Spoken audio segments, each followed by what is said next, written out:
Very good बात है।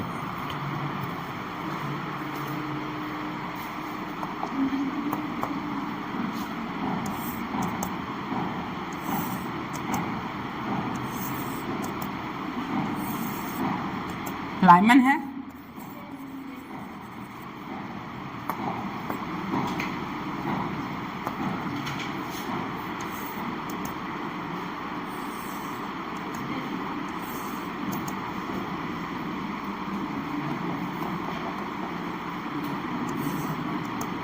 बामर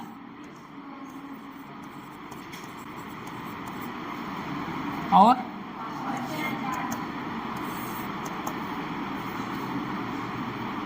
ठीक क्वेश्चन है,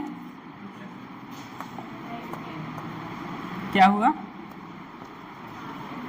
और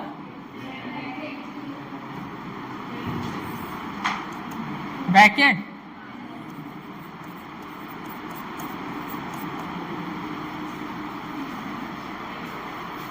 किसके लिए है मल्ली? हाइड्रोजन के लिए 1 इलेक्ट्रॉन सिस्टम, हाइड्रोजन स्पेक्ट्रम,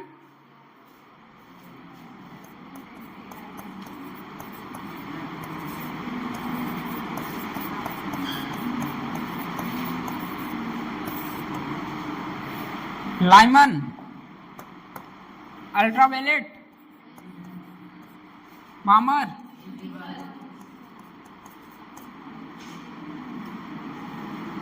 बोलिए, और इंट्रा, ये बोलिए,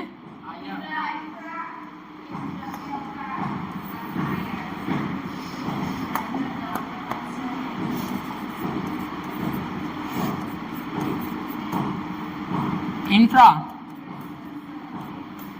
सब पढ़े हैं आप लोग, फिर भी पढ़वा रहे हैं ना।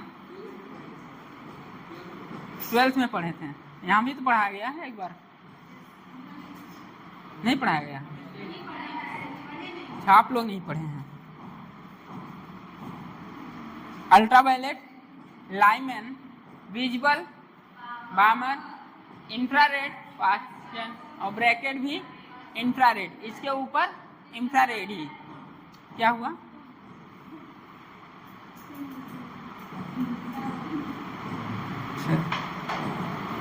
टोटल एनर्जी क्या होती है?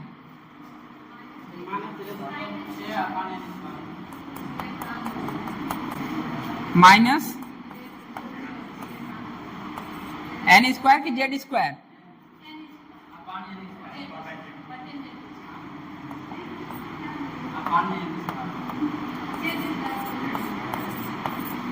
क्या? Electron volt.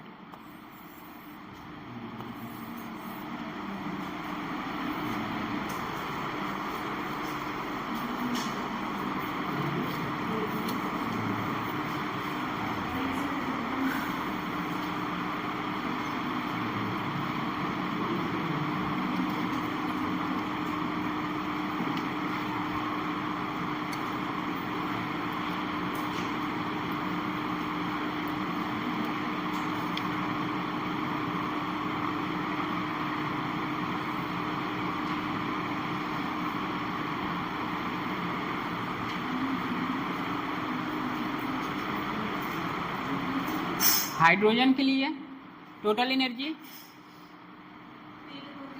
-13.6 जेड, क्या हो जाएगा? 1 हो जाएगा।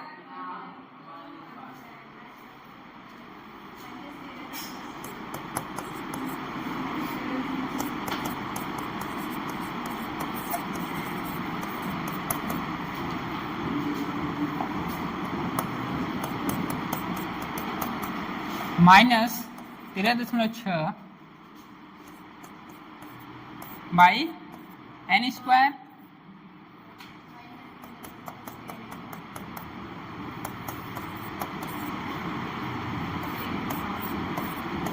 Electron volt. लैम्डा बताइए।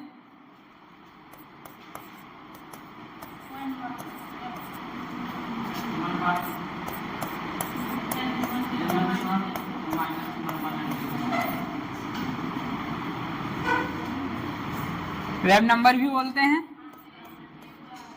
बोलिए। N1,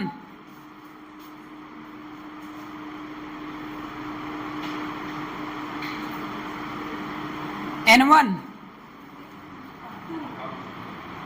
छोटा कि बड़ा, यही कंफ्यूजन होता है। N1 छोटा, N2 बड़ा।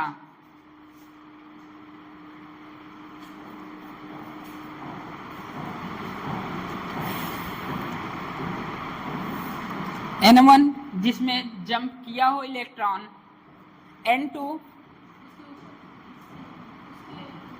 उसके एक ऊपर, जस्ट ऊपर, जहां से जंप होगा। N2 जहां से जंप होगा, N1 जहां पर जंप किया है, ठीक है।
रिवीजन हो रहा है एटॉमिक स्ट्रक्चर का।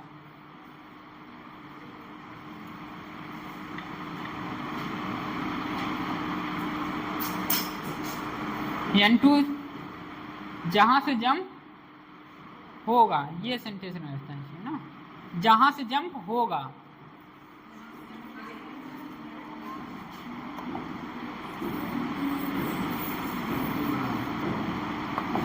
ये तो बड़ा तो रहेगा ही।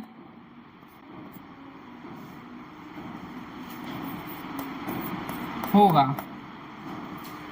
N1 जिसमें जंप किया हो, N1 छोटा, N2 जहां से जंप हुआ हो, N2 बड़ा।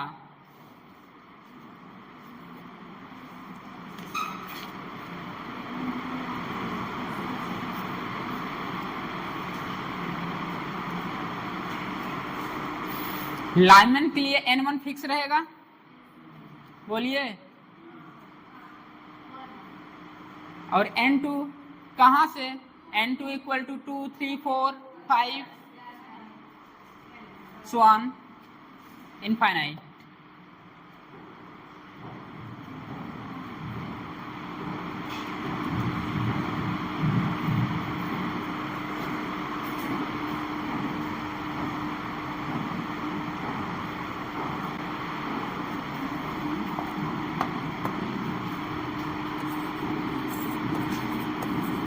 लाइनमैन N1 फिक्स होगा, बोलिए। N1 फिक्स,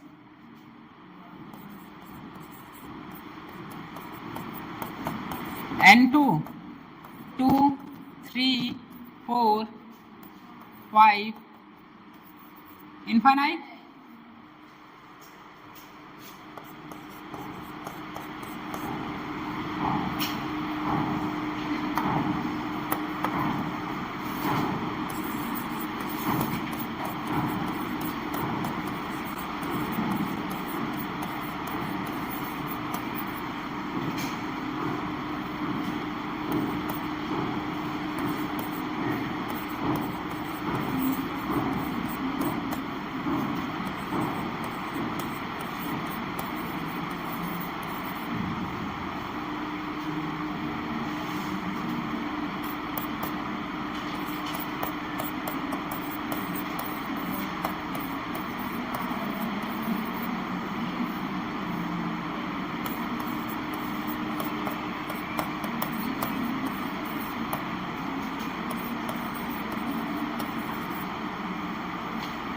लाइमन एनमस तो फिक्स रहेगा, बोलिए। N2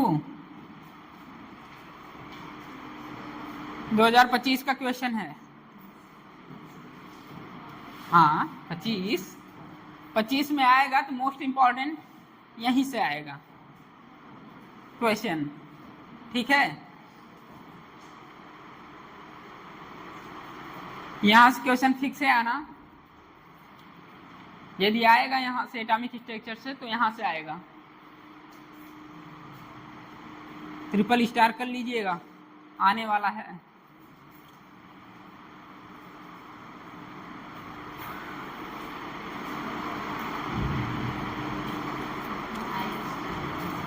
shortest wavelength, longest wavelength, first line of Lyman, last line of Lyman. Lyman के लिए N1 तो फिक्स रहेगा, बोलिए। N1 फिक्स रहेगा। शॉर्टेस्ट वेवलेंथ के लिए N2 क्या होगा? शॉर्टेस्ट वेवलेंथ के लिए N2 क्या होगा? 2 होगा। और इनफाइनाइट होगा। और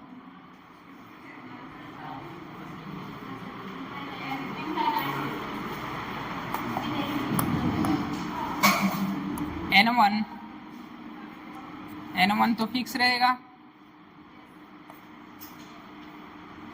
हवाबाजी नहीं।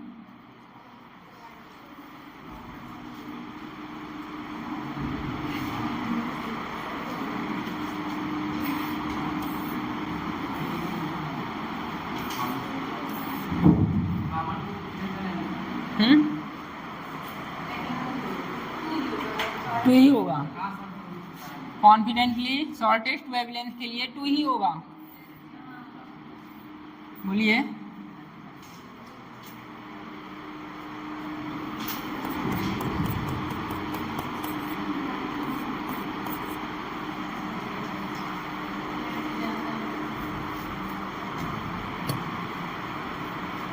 जब लैम्डा कम होगा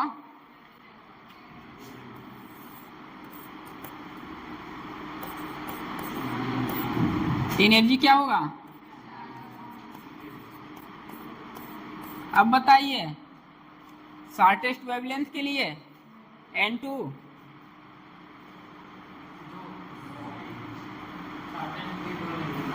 शॉर्टेस्ट के लिए 2,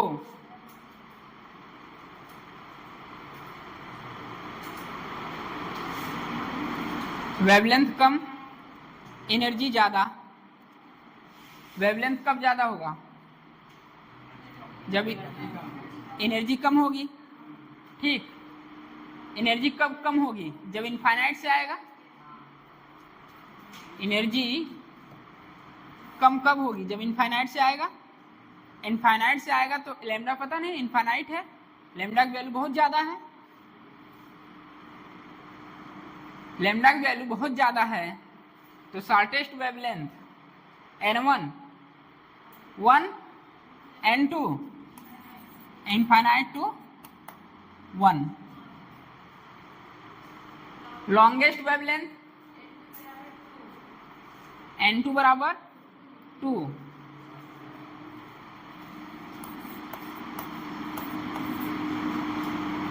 first line of Lyman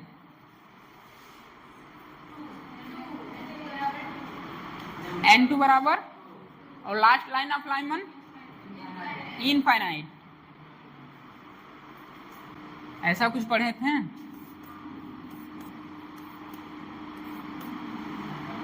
atomic structure में।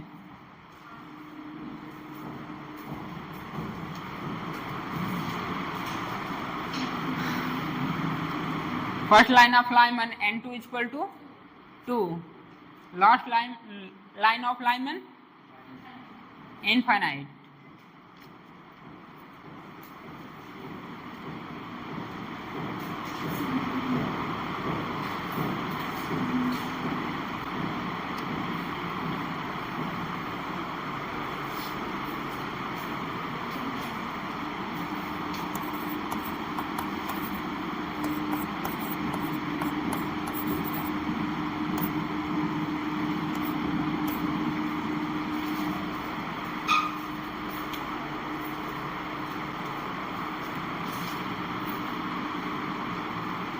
शॉर्टेस्ट वेवलेंथ पूछे तो लाइमन के लिए तो फिक्स रहेगा n11 n2 इनफाइनाइट, और लॉन्गेस्ट वेवलेंथ के लिए और first line of Lyman n1 equal to 1 n2 equal to 2 and last line of Lyman infinite. Note करिए, बामर लिखिए।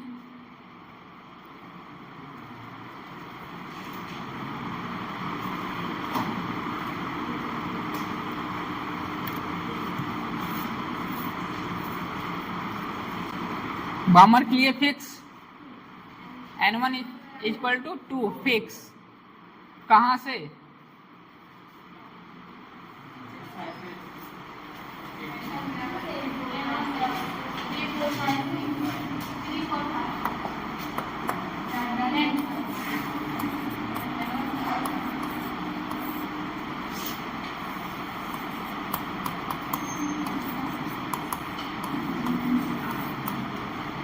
n2 3 4 5 infinite.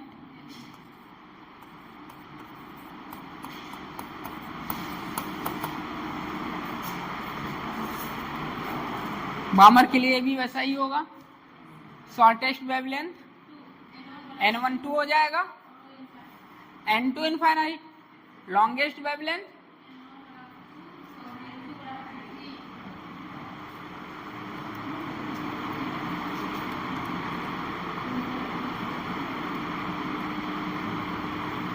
Wave number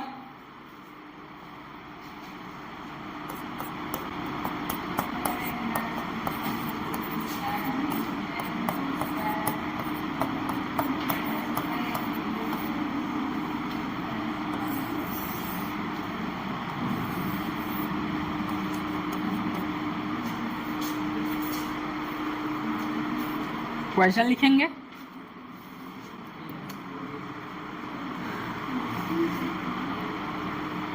one by lambda wave number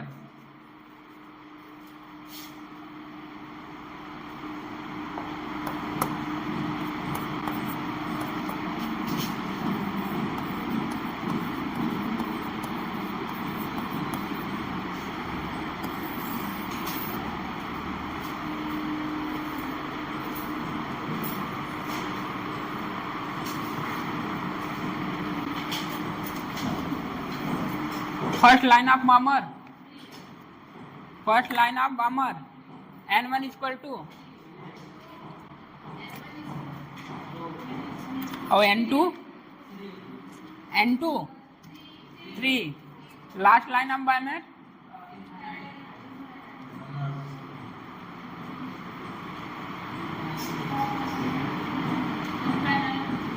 infinite. क्या हुआ विशाल? n2 infinite.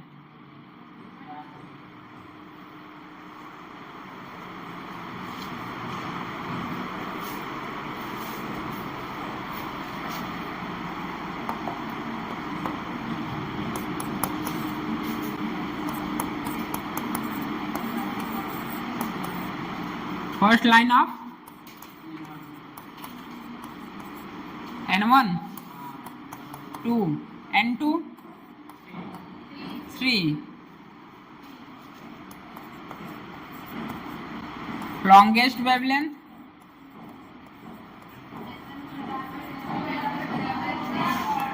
n1 equal to 2 n2 equal to 3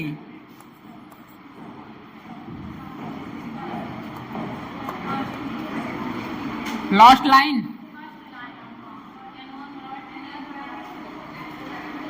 क्या दिक्कत है? First line of Balmer n1 equal to 2 n2 equal to 3, जो first line of बैमर है उसी को क्या लॉन्गेस्ट वेवलेंथ भी बोल सकते हैं। n1 equal to 2 n2 equal to 3। Last line of क्या इनफाइनाइट या शॉर्टेस्ट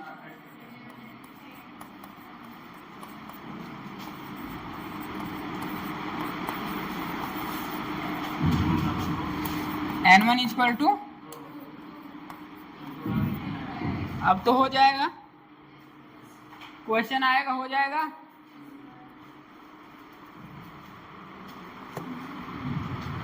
नोट करिए,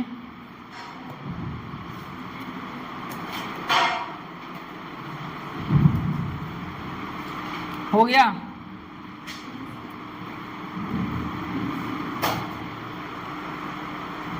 फर्स्ट लाइन ऑफ बैमर को लास्ट लाइन लॉन्गेस्ट वेवलेंथ बोल सकते हैं, लास्ट लाइन ऑफ बैमर को शॉर्टेस्ट वेवलेंथ। ठीक है, हो गया। क्वेश्चन लिखिए, एक मैं करता हूं, उसके बाद आप लोग करिए। पहले तो सिखाना पड़ेगा ना। हो गया, नोट करिए। 1 बाय लैम्डा वेव नंबर ये जो है इस सिंबल से वेव नंबर को प्रदर्शित किया जाता है। 1 by lambda RZ square 1 by n1 square minus 1 by n2 square.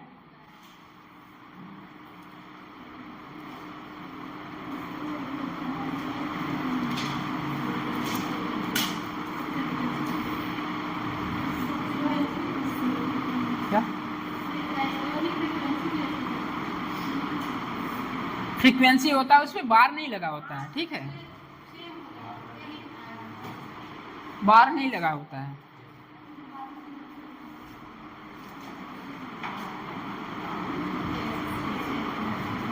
Daily का डेली पढ़िए, वर्क डेली कीजिएगा, पेंडिंग वर्क को मत छोड़िए।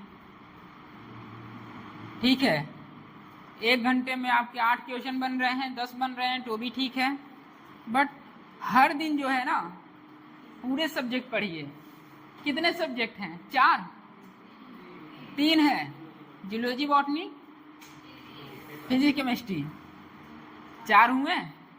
तो डेली का डेली पढ़िए, हर सब्जेक्ट को इक्वल टाइम दीजिए। आपके फिजिक्स में 1 घंटे में यदि बन रहे हैं 8 क्वेश्चन, 10 क्वेश्चन, 12 क्वेश्चन, 5 भी बन रहे हैं ना तो भी ठीक है, 1 घंटे में पढ़ तो रहे हैं। 5 बन रहे हैं तो भी ठीक है, लेकिन पर डे जो है ना हर एक सब्जेक्ट को इक्वल टाइम दीजिए। आप रोज पढ़ाई करिए, ये कंटिन्यूटी आपको लास्ट में दिखेगी। आज एफर्ट कर रहे हैं, रिजल्ट आपको 5 मई को दिखेगा। ठीक है, आप पहले एफर्ट ही नहीं करेंगे तो रिजल्ट की सोचिए भी मत, जगराता करते रहिए। आ जाइए माता जी, आ जाइए, रिजल्ट भी आ जाएगा 5 मई को अच्छे से। ठीक है, जगराते का टाइम चल रहा है। ठीक है, माहौल एकदम सेट है। कोशिश करिए डेली का डेली पढ़िए। क्वेश्चन यदि 1 घंटे में फिजिक्स के 5, 8, 10 वही बन रहे हैं तो कोई दिक्कत नहीं है, बहुत अच्छी बात है। कम से कम चारों सब्जेक्ट तो पढ़ रहे हैं।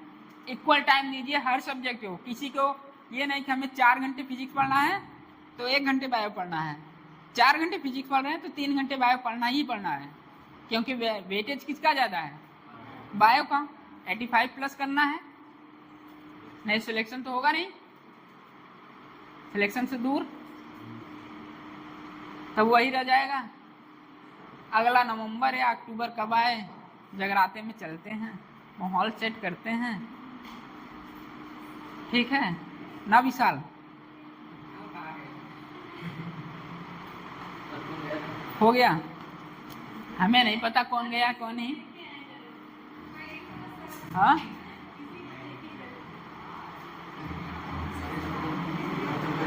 वही कह रहे हैं, डेली का डेली पढ़ाई करिए, क्वेश्चन डेली बनाइए। 4, 5, 10 भी बन रहे हैं लेकिन बनाइए। ठीक है, क्वेश्चन लिखिए। The ratio of the shortest wavelength, the ratio of the shortest wavelength of Balmer series to the shortest wavelength of Lyman series. The ratio of shortest, फिर से बोल रहे हैं, सुन लीजिए, the ratio of shortest wavelength of Balmer series to the shortest wavelength of Lyman series for hydrogen atom is, option लिखिए 4:1. The ratio of the shortest wavelength, फिर से बोल रहे हैं, the ratio of the shortest wavelength of Balmer series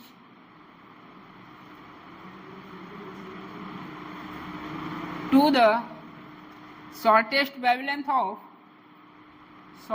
wavelength of Lyman series, shortest wavelength of Lyman series for hydrogen atom. Option लिखिए 4:1, 1:2, तीसरा option है 1:4 और चौथा ऑप्शन है 2:1.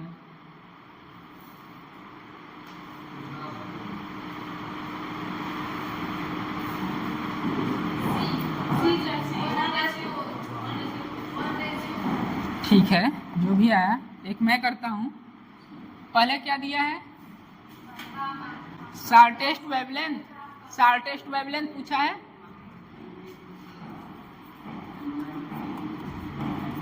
Shortest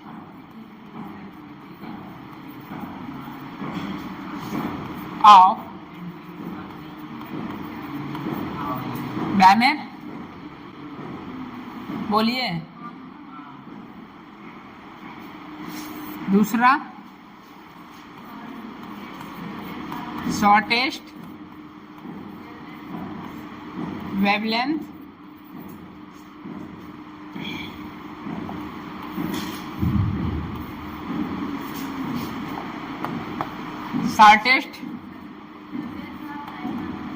wavelength of Lyman. बैमर के लिए N1 equal to 2, N2 infinite, और ये N1 इक्वल टू 1 और N2 equal to infinite. Okay, wave number 1/λ RZ square 1/N1 का स्क्वायर माइनस 1/N2 का स्क्वायर, स्वान. इसी तरह यहाँ भी 1/λ ऑफ बैमर, हाइड्रोजन एटम है, ठीक. कितना, 2 का स्क्वायर, ये यहाँ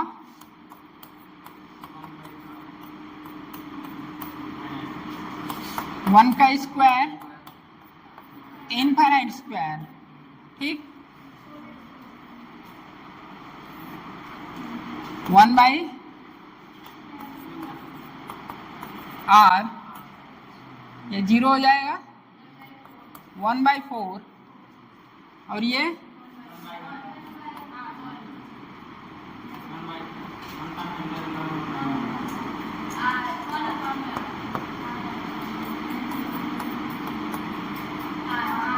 r.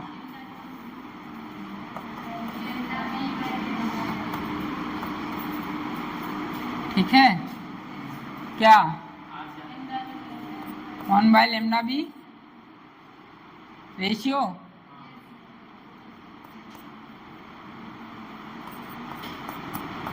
क्या हो जाएगा,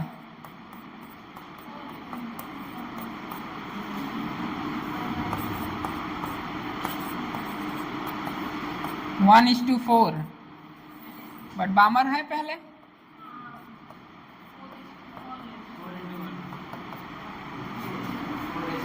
ठीक है,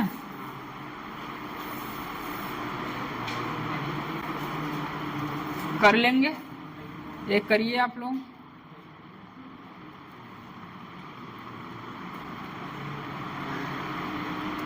रोज का रोज पढ़ाई कर रहे हैं, पढ़ाई हो रही कि नहीं हो रही है? टेस्ट में पूरा मॉडर्न आएगा, कंप्लीट मॉडर्न, 2 चैप्टर जो पहले पढ़ा चुके हैं और जो पढ़ाने वाले हैं। एक तो चल रहा है न्यूक्लियर फिजिक्स, कल से चालू हो जाएगा, आज ये एंड हो जाएगा, कल आधे लेक्चर में एंड हो जाएगा।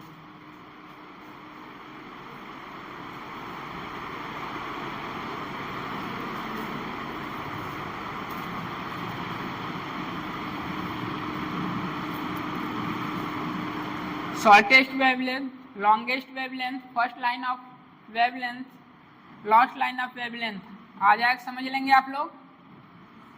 हाँ तो बोल दो यार।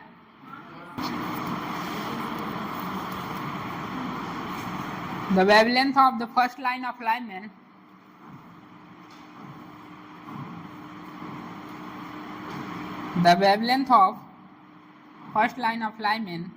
series, the wavelength of first line of Lyman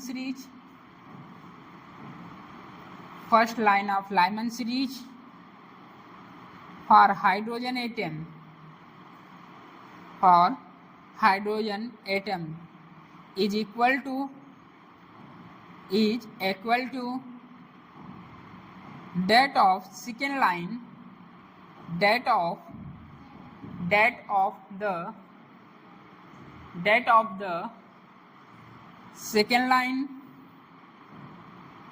of Balmer series,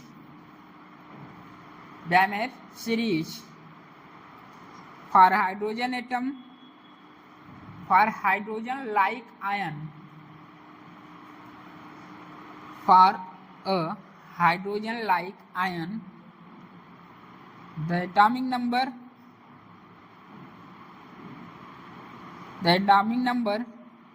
Z, small z, of hydrogen like ion,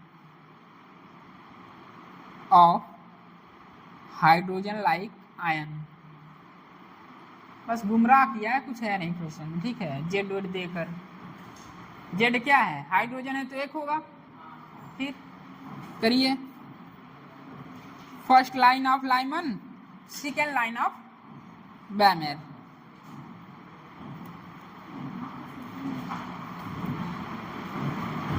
बातें नहीं, क्वेश्चन दिया गया लगाने के लिए, बातें करने के लिए नहीं दिया गया। हाँ, second line of Balmer, first line of Lyman और सेकेंड लाइन ऑफ बैमेर।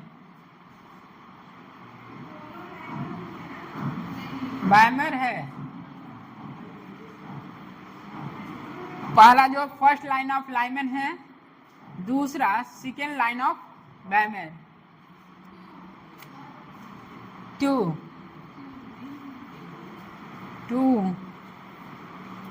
ऑप्शन है, ऑप्शन लिख लीजिए।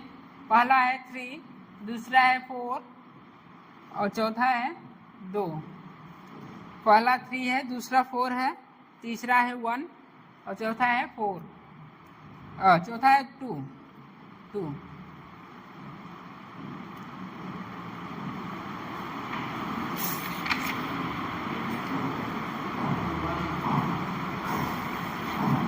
1 आ रहा है। और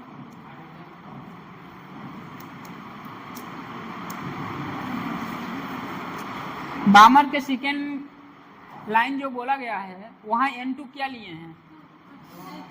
2 लिए हैं। आप 2 लिए हैं, आप श्रेया N2 कितना लिए हो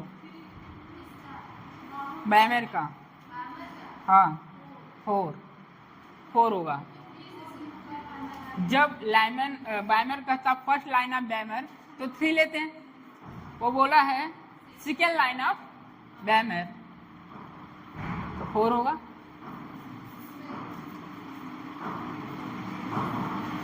सेकेंड लाइन ऑफ बैमर बोले तो एक छोड़कर, ठीक है, एक छोड़कर।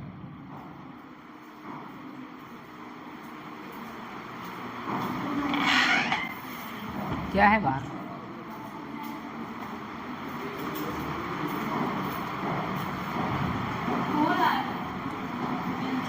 आंसर 4, आंसर 2 है, fourth option is correct. First line of lineman.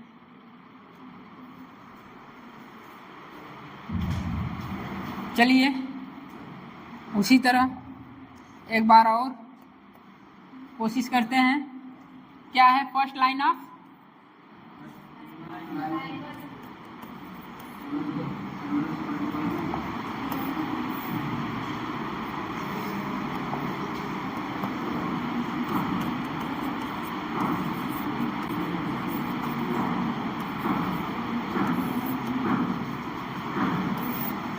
और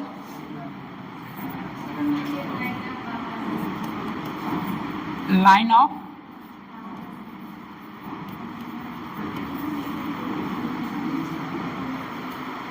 N1 N2 N1 N2। जब सेकेंड लाइन का है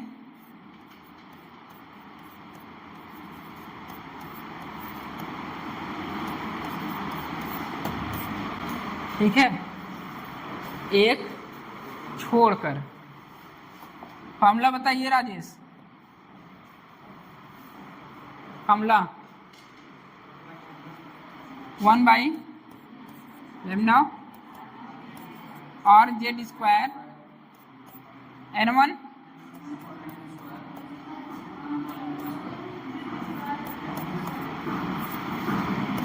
बैठ जाइए।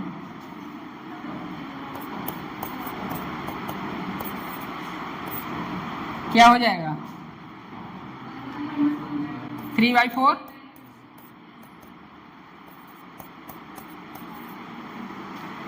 यहाँ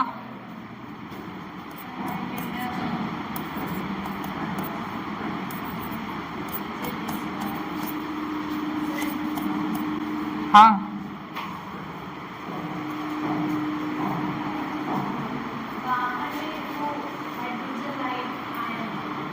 हाइड्रोजन लाइक आयन है।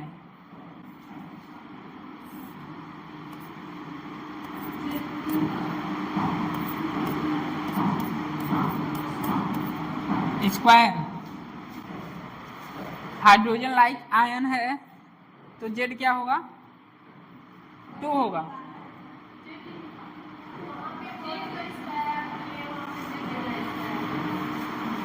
क्या फाइंड करना है?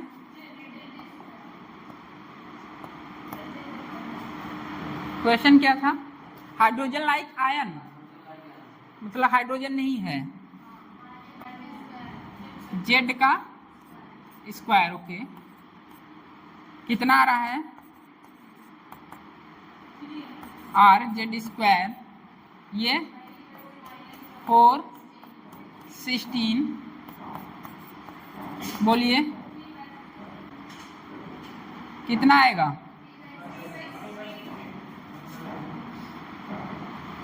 3/16 आर जेड स्क्वायर।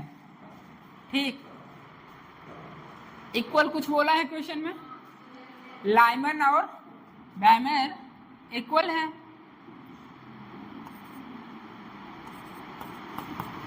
कितना हो जाएगा? 4/3 आर और ये 16/3 आर जेड स्क्वायर। क्वेश्चन में बोला है लाइमन और बैमर का वेवलेंथ सेम है, इक्वल है, तो लाइमन 4/3 आर है,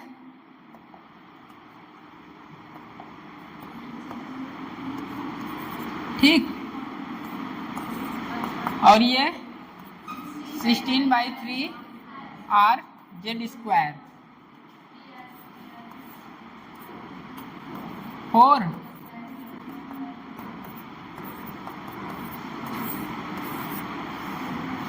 ठीक है, कर लेंगे। ऐसा क्वेश्चन आएगा, फिर से पूछना है किसी को? पूछना है पूछ लीजिए, शर्माइए ना।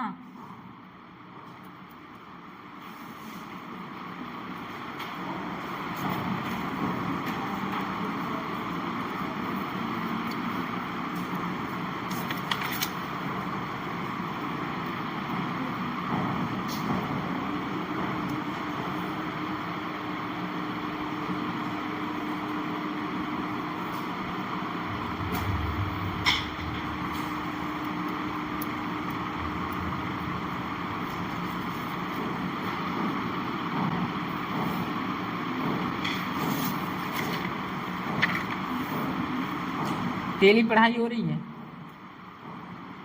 पढ़ाई हो रही कि नहीं हो रही है डेली?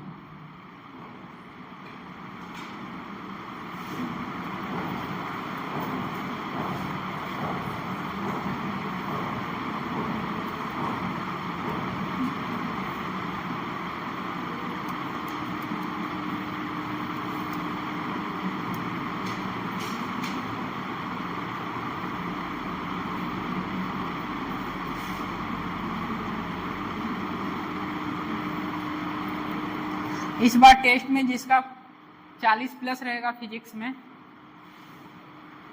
उसे गिफ्ट दिया जाएगा।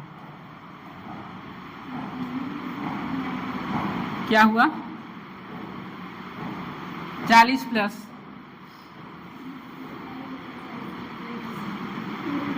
उस 650 प्लस बोला गया था ना।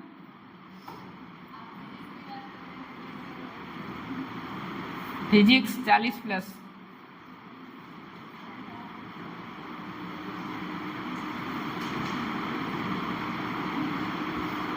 और 600 प्लस इस वाले टेस्ट में जो होने वाला है। ऑल सब्जेक्ट 20 को है, जब भी हो 20 को है ना, टाइम तो है ना। ये ना बोलना कि रिवीजन नहीं हुआ है। पहली 2 चैप्टर कंप्लीट हो चुका है, तीसरा कल हो जाएगा, चौथा अगले 4 दिन में कर देंगे। उसके बाद सेमीकंडक्टर लॉजिक गेट पढ़ाई दिया गया है, पूरा थियरी पोर्शन बचा है। कम से कम 5 लेक्चर में थियरी पोर्शन कंप्लीट हो जाएगा। सेमीकंडक्टर टेस्ट के पहले पहले सेमीकंडक्टर हो जाएगा, तो मॉडर्न प्लस सेमीकंडक्टर टेस्ट में रहेंगे। कौन बोलते हैं? मॉडर्न प्लस सेमीकंडक्टर मिला के ज़्यादा क्वेश्चंस आते हैं। मॉडर्न 6 और सेमीकंडक्टर 3, मोटा मोटा देखें तो 10 क्वेश्चन इनसे आते हैं। आप पूरा मैकेनिक्स पढ़ेंगे, मैकेनिक्स पूरा पढ़ेंगे, कितने लेक्चर लगते हैं? कम से कम 2 महीने तो लगते हैं। 2 महीने आपको कितना क्वेश्चन मिलता है? 4, 5। सेमीकंडक्टर छोटा है, बायो है। सेमीकंडक्टर मान लीजिए बायो है, वो फिजिक्स है ही नहीं, बस रटना है, बस थोड़ा समझ कर, ठीक है। छोटा सा चैप्टर है, 5 लेक्चर में ख़त्म होता है। वो हम लोग 5 लेक्चर में ख़त्म करेंगे, आप लोग पढ़ेंगे अपनी स्पीड से, लाइट की स्पीड से पढ़ोगे ना तुम लोग, तो कितने समय लगेगा पढ़ने में? एक दिन में सेमीकंडक्टर तुम लोग कंप्लीट, 3 क्वेश्चन फोकट में ले जा रहे हो। और तुम पढ़े हो मैकेनिक्स के पीछे 1D 2D, और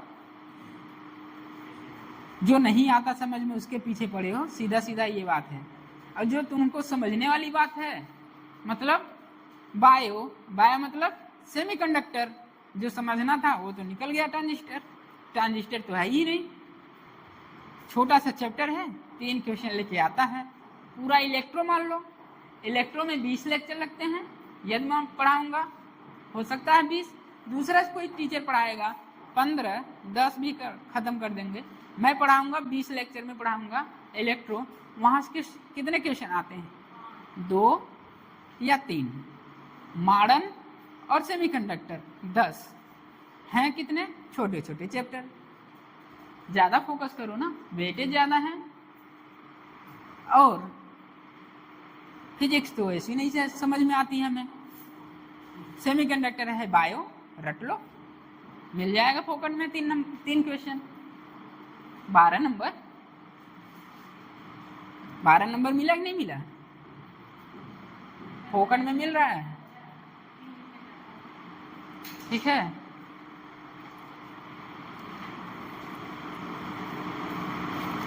दो सेमीकंडक्टर, अब कौन हो सकता है? क्या आपको डिक्शनरी पता है आपकी कहाँ ले जाएगी? क्या हाथ में लकीर है वो बताएगा? हम जाएंगे मेडिकल कॉलेज में, ऐसा होता तो हम पहले भी चले गए होते। किसी को नहीं पता है डिक्शनरी क्या है।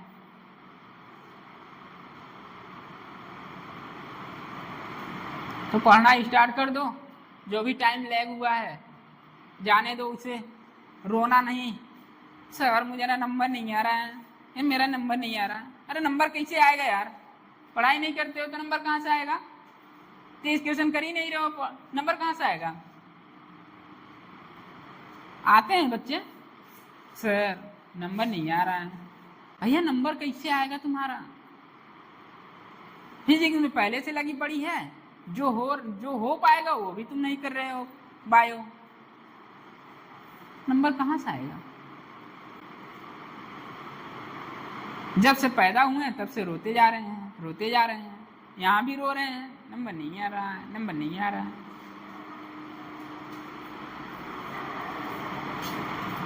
पढ़ाई करो यार, मॉडर्न बहुत इंपॉर्टेंट चैप्टर है, ढेर सारे क्वेश्चन। एनसीईआरटी भी कंप्लीट होने वाली है मॉडर्न की। मैटर वेव और फोटो इलेक्ट्रिक इफेक्ट लगभग 10 के 11 क्वेश्चन थे, वो भी दे दिए हैं। कैलकुलेटर यूज करिएगा, क्योंकि डाटा ऐसे रहते हैं सीधे कैंसिल नहीं होंगे, कैलकुलेटर से आप लोग करिएगा। कॉन्सेप्ट तो क्लियर होगा, जो बताए हैं फॉर्मूला, जो पढ़ाया गया है। अगर उससे बाहर एनसीईआरटी में कोई क्वेश्चन आपकी कॉपी में आया हो तो बताइएगा, और एनसीईआरटी कोई क्वेश्चन न हो पाए तो वो भी बताइएगा। देखिए अगला question,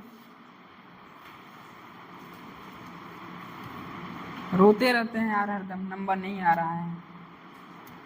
for the given transition of electron, for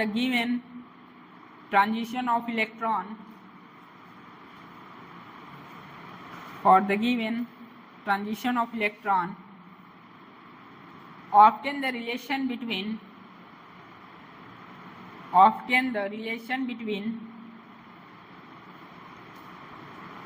lambda 1, lambda 2 and lambda 3 full stop।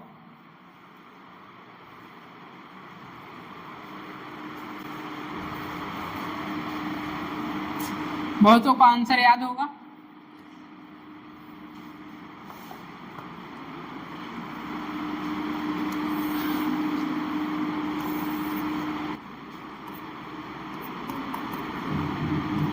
E3 minus E1 equal to E3 minus E2 plus E2 minus E1 लिख सकते हैं? बोलिए, लिख सकते हैं कि नहीं लिख सकते हैं? ये तो टोटल हुआ E3 माइनस E1, इसके equal to E3 minus E2 और E2 माइनस E1 लिख सकते हैं। ये ऐसी वाई लैम्डा 3, ये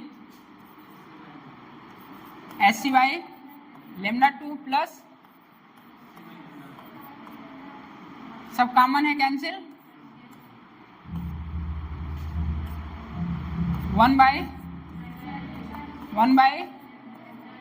प्लस 1 बाई क्या आएगा? 1 by lambda 3, lambda 1 plus lambda 2, 1 2 lambda 3, 1 2 by 1 plus 2। Famous है।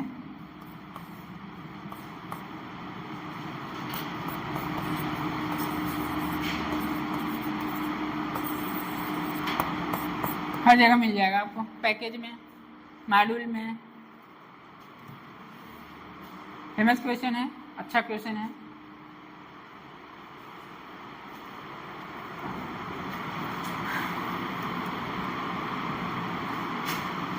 कितना टाइम हो गया सर? आ रही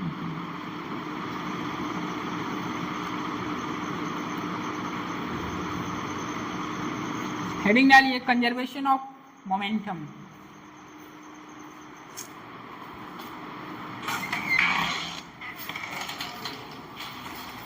कहाँ है? कहाँ है? जाके पढ़ावा ही होगी। 8 बजे से क्लास लिए हैं।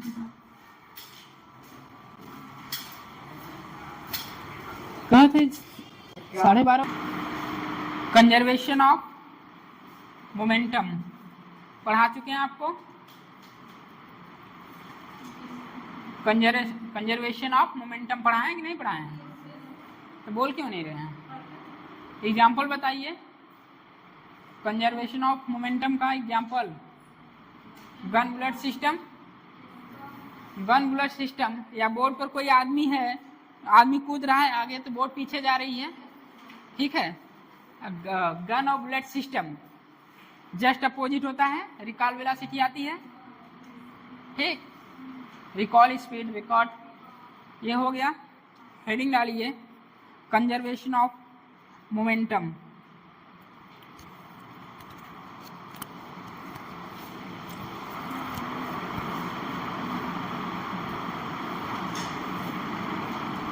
फोटॉन की एनर्जी पता है आप लोगों को? फोटॉन का मोमेंटम सब साफ है, h/p मोमेंटम फोटॉन का। फोटॉन का मोमेंटम E = EC और E = P/c। भूल चुके हैं?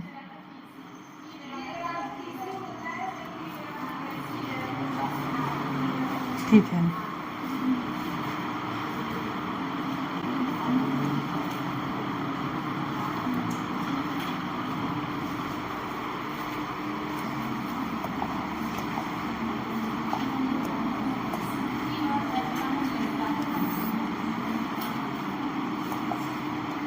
भूख लगी है? कब से क्लास लगी थी? 8 बजे से। 4 घंटे में भूखा गए। 2 बजे तक क्लास चले तो? मेरा नहीं, सर का, बायो। ठीक है तब।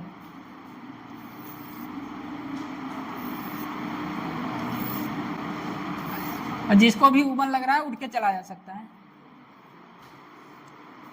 जिसको भी अगर लग रहा है मुझे खाना है तो जा सकता है, रोक टोक नहीं है। बस वो इतना समझ के जाए, जो 3 क्वेश्चन आने वाले हैं, 4 क्वेश्चन, वो नहीं आएगा।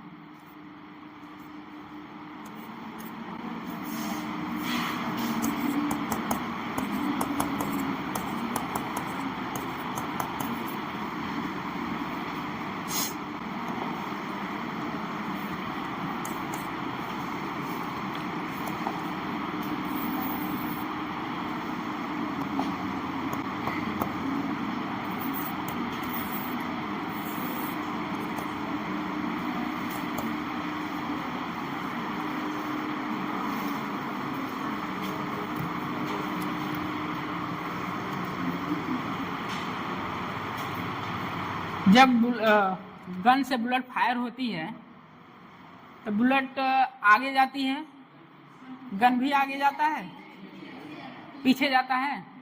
उसी तरह जब इलेक्ट्रॉन का इमिशन जब यहाँ होगा किसी एटम से, जब एटम से इलेक्ट्रॉन का इमिशन होगा तो वहाँ भी रिकॉल स्पीड आएगी, वो गेन करेगा स्पीड को।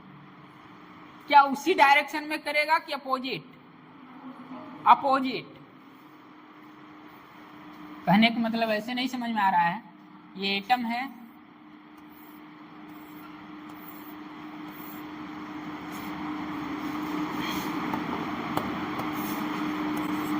1 2 3 4। ठीक, ये इलेक्ट्रॉन है, इमिशन हुआ।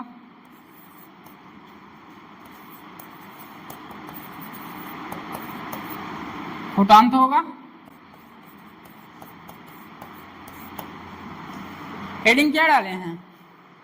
Conservation of momentum. फोटॉन का मोमेंटम के टर्म में रिलेशन बताइए। E equal to P by C, PC। E equal to PC।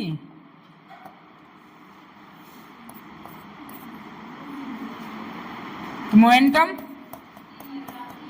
E by C और h mu by C, hc by lambda.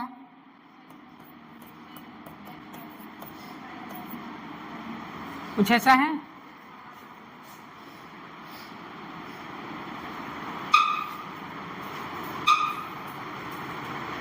Recall speed opposite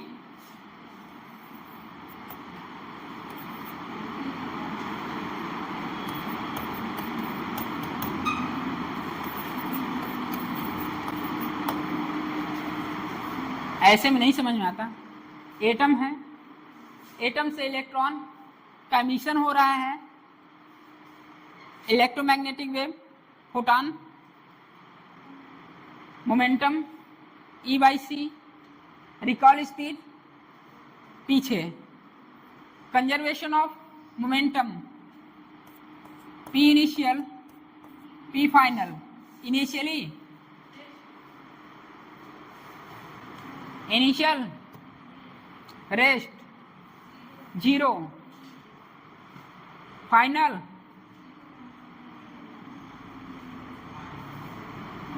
बोलिए। Initially rest P final में क्या लिखे हैं? सब खेला पी फाइनल ही है।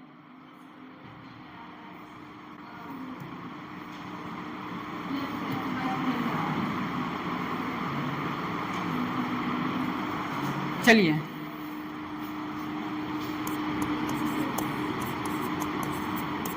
इनिशियल रेस्ट पर है, मोमेंटम 0, मोमेंटम फोटॉन का प्लस मोमेंटम एटम का। ये एटम हुआ और ये इमिशन हुआ फोटॉन। फोटॉन का मोमेंटम प्लस एटम का मोमेंटम। फोटॉन बताइए h mu by C। Atom बताइए m भी रिकॉल स्पीड माइनस की प्लस माइनस m भी ऑफ रिकॉल। समझ में तो आ रहा है कि नहीं? No sir. कहने का मतलब है जब एटम से इलेक्ट्रॉन का जब इमिशन होगा, फोटॉन निकलेगा। फोटॉन जब निकलेगा तो पहले ही पढ़ा के आ चुके हैं, फोटॉन की जो मोमेंटम होती है E equal to P C, मतलब P equal to E by C। ये मोमेंटम होता है फोटॉन का। जब इलेक्ट्रॉन निकलेगा तो वहाँ रिकॉल स्पीड गेन करेगा अपोजिट डायरेक्शन में, तो एटम का कुछ मास होगा और रिकॉल स्पीड अपोजिट डायरेक्शन में, इसलिए निगेटिव। अब क्या करें? Recoil speed m v of recoil equal to h mu by C, speed recoil h mu by C। ठीक,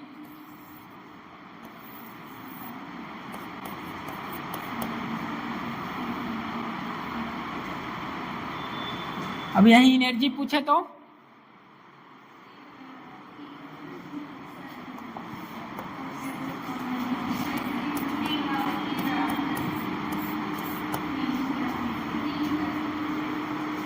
एनर्जी बताइए।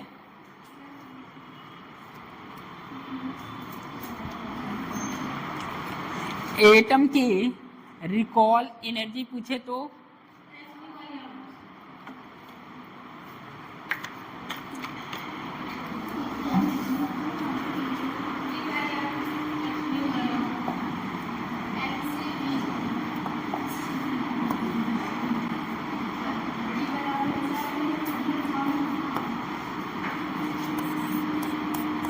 एटम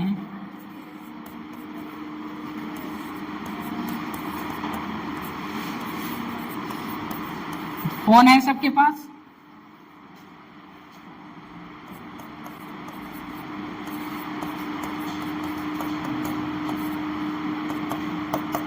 क्या होगा 1/2 m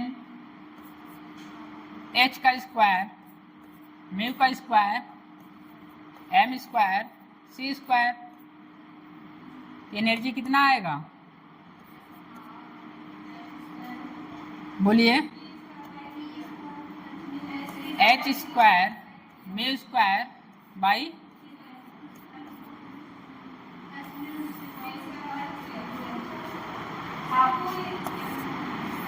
ठीक है।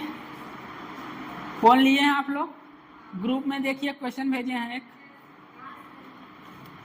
ठीक है, लगाने की जरूरत नहीं है, यही है, नोट कर लीजिए।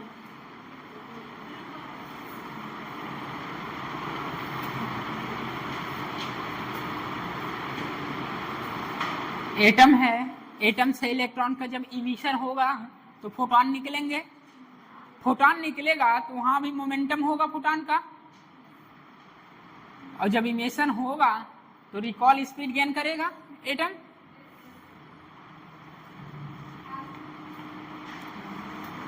नोट करिए।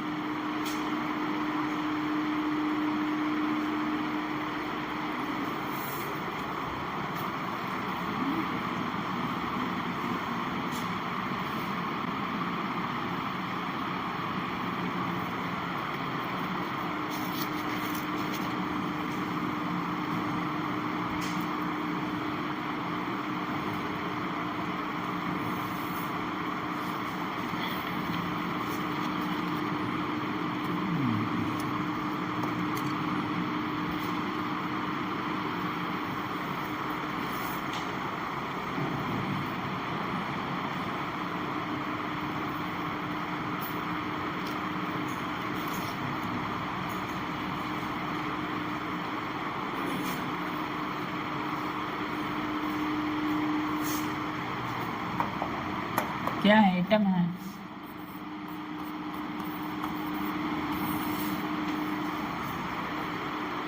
इमिशन हुआ फोटॉन है,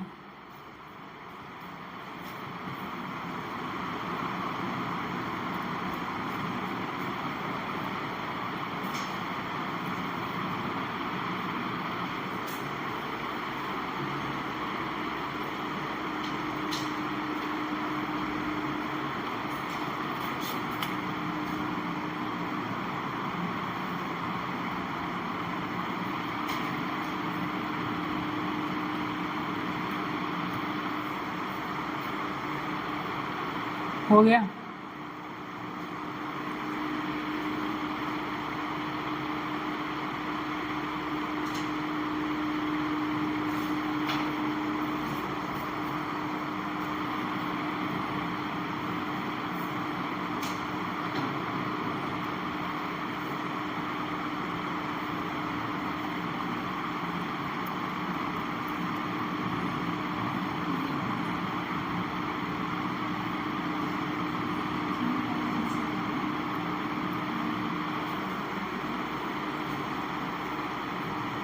रिकॉल स्पीड आई है, दो क्वेश्चन बनता है, जब रिकॉल स्पीड पूछे h mu by m c, और जब एटम की रिकॉल एनर्जी पूछे तो h square mu square by 2mc²। Question देख लीजिएगा, ग्रुप में भेजा गया है। क्वेश्चन लिखिए।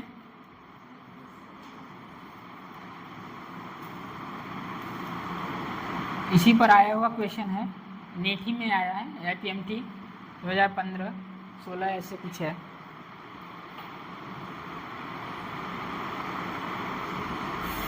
लास्ट क्वेश्चन है आज की क्लास का। जितने क्वेश्चन कराए हैं आप लोग जाके 1-2 बार करिएगा। जो क्वेश्चन नहीं आया ग्रुप में ही भेज दीजिएगा, और यहाँ रहेंगे तो यहाँ बता देंगे।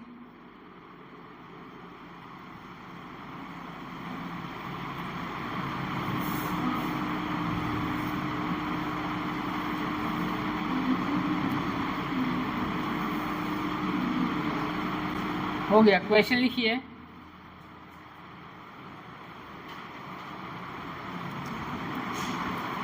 An electron of stationary hydrogen, an electron of stationary hydrogen,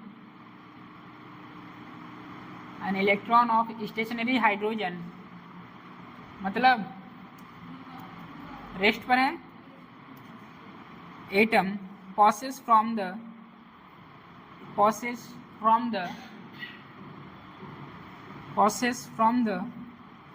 fourth energy level to the ground level मतलब n इक्वल टू 4 से n equal to 1, fourth energy level to ground level. हल्का सा ट्विस्ट है इस क्वेश्चन में, मजा आएगा। Same इसी पर है। An electron of stationary hydrogen atom passes from the fourth energy level to the ground level. The speed that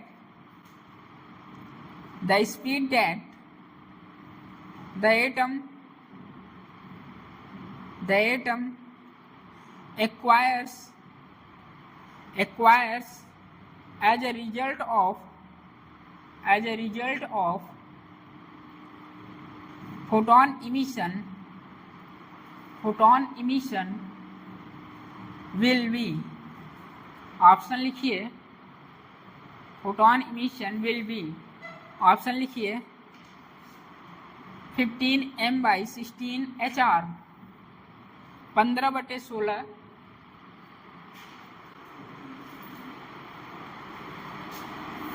ऐसे 15 m मतलब स्मॉल m 16 HR। अब इसी को ऊपर नीचे करना है।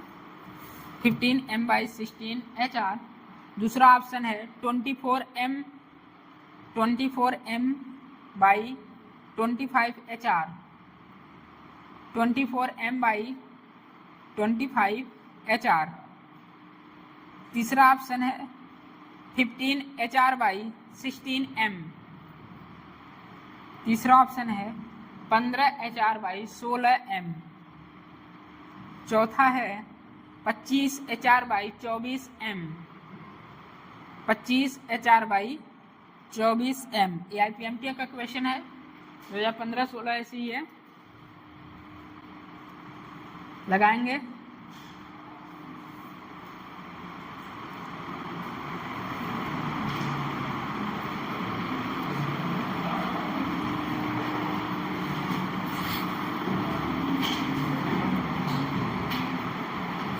सबसे पहले यहाँ ट्विस्ट है, आपको लैम्डा पहले फाइंड करना पड़ेगा। लैम्डा फाइंड करिए आप लोग।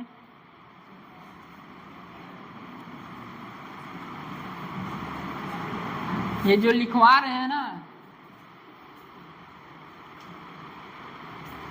Momentum of photon plus momentum of atom, direct ये भी लिखवा सकते थे, लेकिन लास्ट में जब आप रिवीजन करेंगे पता नहीं चलेगा ये क्या है, ये किसका मोमेंटम है, ये किसका मोमेंटम है। ऐसे पता तो चल रहा है फोटॉन का मोमेंटम है और ये एटम का मोमेंटम है।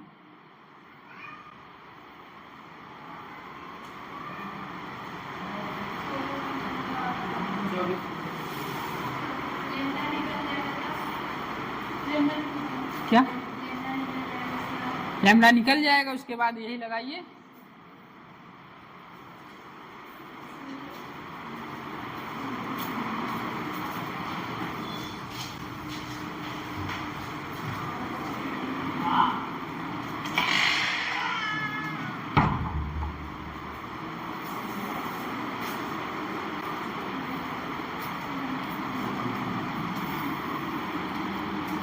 क्या था?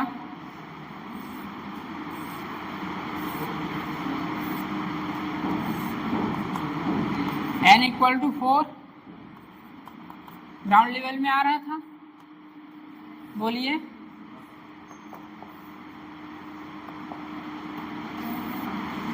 ठीक, इमिशन हुआ होगा।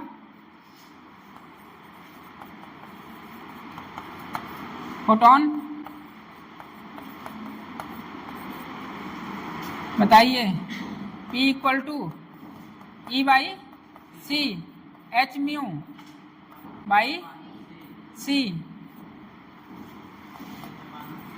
H C by lambda, h by lambda. ठीक,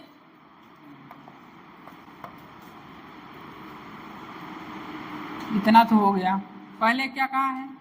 1 by lambda, 1 by lambda.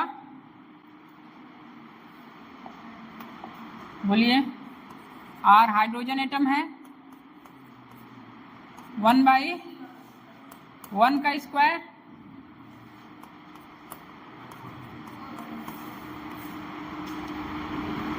One by lambda. R कितना हो जाएगा? 15 बाई R, 1 बाई लैम्डा।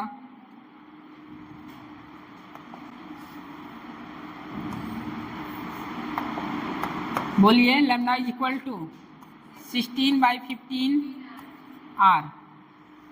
ये तो लैम्डा आ गया। अब initial, P initial, P final 0।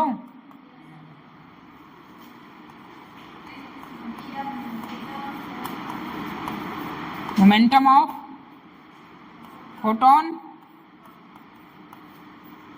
Plus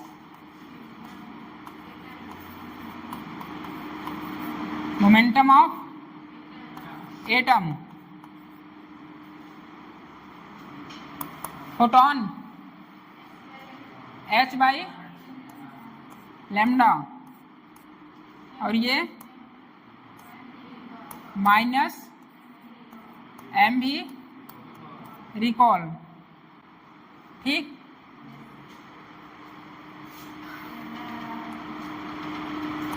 h by, और ये रिकॉल। लैम्डा की वैल्यू पुट कीजिए। कितना आया है? 16 बाई 15 R। क्या हो जाएगा? h बाई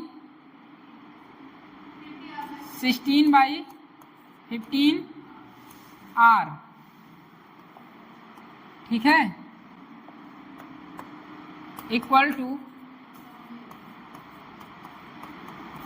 रिकॉल स्पीड ऊपर जाएगा 15 HR by 16 M equal to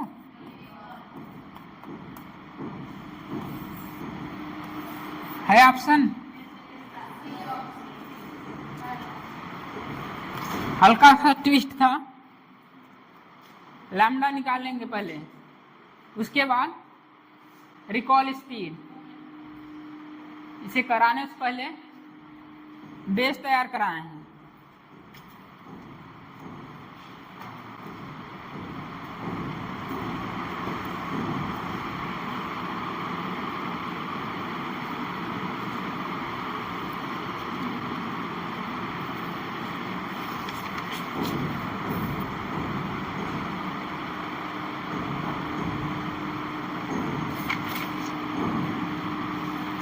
ऐसा क्वेश्चन आया हो जाएगा,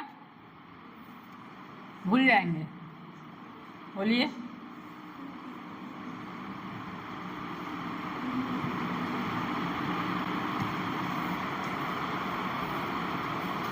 चलिए हेडिंग डाल लीजिए, de Broglie explanation of Bohr's second postulate of quantization.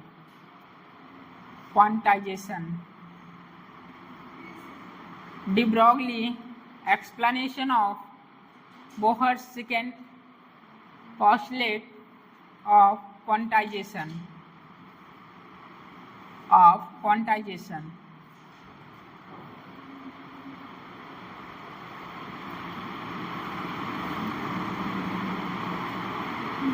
De Broglie explanation of Bohr's second postulate of quantization. Second postulate क्या था?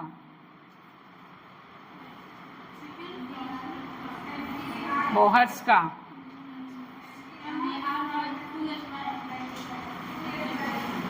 To H by lambda. बहुत सही, अभी कल ही पढ़ाए हैं।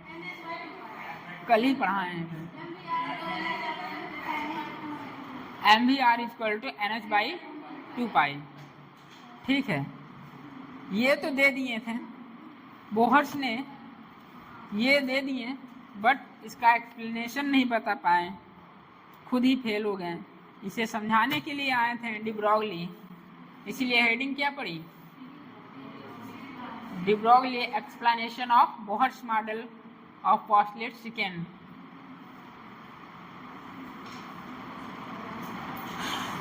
बोहर्स ने दे दिया बट एक्सप्लेनेशन नहीं कर पाए, इसी को समझाने के लिए डी ब्रॉगली जी आए, जो कि पहले पढ़ा चुके हैं। प्रकृति अपने बच्चों के साथ भेदभाव कभी नहीं करती है, नेचर अपने बच्चों के साथ कभी भेदभाव नहीं करती है।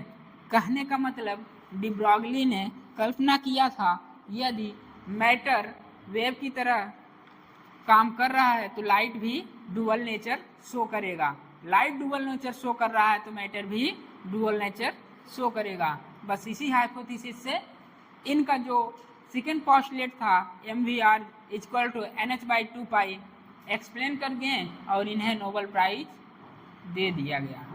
ठीक है,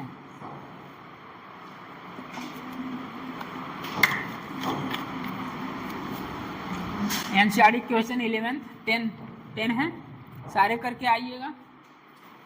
कोशिश करिए, कैलकुलेटर यूज करिए, उसमें गूगल से नहीं नोट छापेंगे, पता चल जाता है कौन गूगल से किया है, कौन अपने से किया है। ठीक है, थैंक यू, पढ़ते रहिए।